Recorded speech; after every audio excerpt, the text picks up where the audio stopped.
I'm sure you know what BarkBox is. BarkBox is a big deal at our house when it arrives. Everybody gets excited, but they do really cool things that keep you highly engaged, keep you coming back for more. You're always looking forward to Right. it. And you half the time we order extra stuff because it's so cool. I'm guessing you can break that down for us a little bit.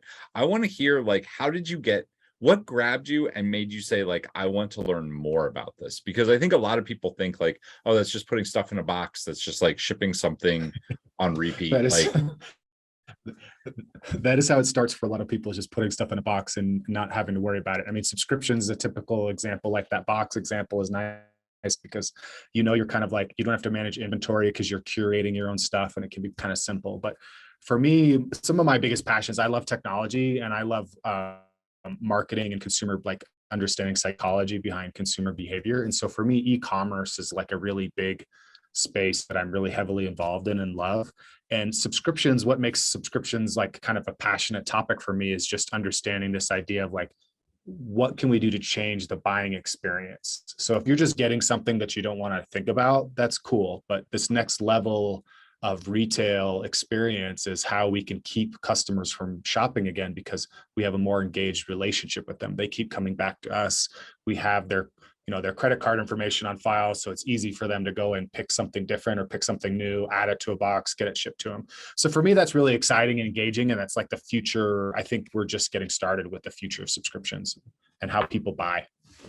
so that's, I mean, I think the subscription box model is changing the way people shop, because it used to be you would go to a store, you'd pick stuff out, you try it on, you buy it, you take it home. Then we had Amazon, right? So now we just order a bunch of crap Right. off Amazon, it shows up, you do what you want, and you return half of it. So the subscription box is kind of like a curated experience. You like the branding, like you like what you're going to get in general, but they might ship you something and you can either return it. A lot of times they'll tell you just go on our site and pick something else out. Like, they have all of that built Right. in, and it's almost like you have a relationship with somebody. That's exactly right. It's about engagement.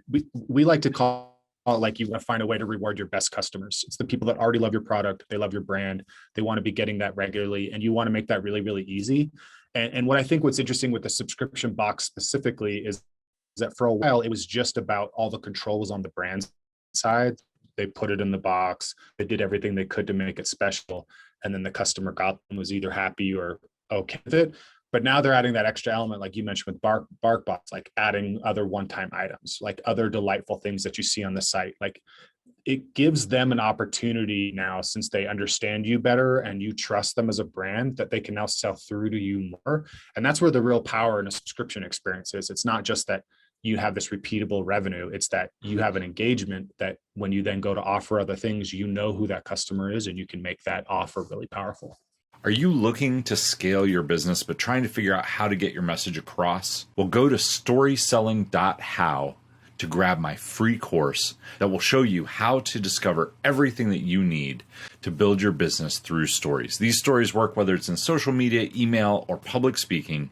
There are 5 core stories that you'll learn. You'll be able to use all of them by the time you're done with this course. Again, that is storyselling.how. If you enjoyed today's episode, make sure to tune in next time.